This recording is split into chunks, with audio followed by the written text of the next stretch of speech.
స్పెసిఫిక్గా ఒక మాటగా చెప్పడం. ఇంకొక ఇష్యూ ప్రస్తుతం పెహల్గామ్ ఇష్యూ ఒకటి చాలా బర్నింగ్ ఇష్యూ.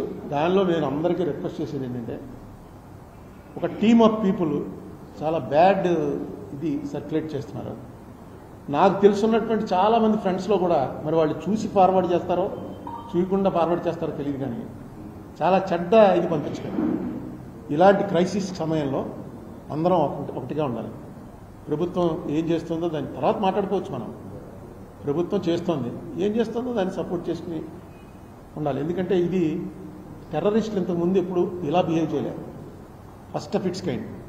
టెర్రరిస్టులు వస్తారు, ఒక బాంబు పెడతారు, అందులో ఎవరు చచ్చిపోతాడో అనవసరం. ఈ బిల్డింగ్లో బాంబు పెడితే అందులో అందరం చచ్చిపోతాం. ఒక టెర్రర్ క్రియేట్ చేయడం అంటే టెర్రరిస్టులకు ఉన్నటువంటిది. ఇలా చేస్తారా మేము అని. కానీ ఈసారి సెలెక్టివ్గా అక్కడికి వచ్చి టూరిస్టుల మీద, టూరిస్టులు అంటే అసలు వాళ్ళ టెర్రరిస్టులు చేసిన పెద్ద ద్రోహం కాశ్మీర్కి. మన వాళ్ళని చంపేశారని కాదండి, కాశ్మీర్ అనేది బతికేదే టూరిజం మీద. అక్కడ ఉన్న జనమందరూ కూడా వాళ్ళ జీవనోపాధి 70% ఆఫ్ వాళ్ళకు వచ్చే ఇన్కమ్ టూరిజం మీద. టూరిజం మళ్ళీ బాగా అయిందిరా, బాగా జరుగుతుందిరా అనుకున్న టైంలో అది వాళ్ళకి కన్ను కుట్టింది.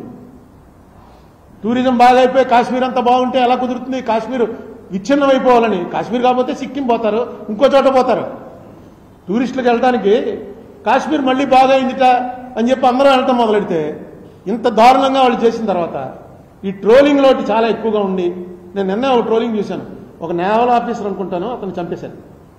అతని భార్య అంది, దీనితోటి ముస్లింల మీద కాశ్మీరుల మీద శత్రుత్వం పెట్టుకోకండి, టెర్రరిస్టులు ఏరిపారేయాలి తప్ప మమ్మల్ని రక్షించిందే అక్కడ ఉన్నటువంటి మమ్మల్ని తీసుకెళ్ళిన ముస్లింసే అని ఒక మాట చెప్పింది అమ్మాయి. చిన్న పిల్ల, వారం రోజులు అయింది పెళ్ళి.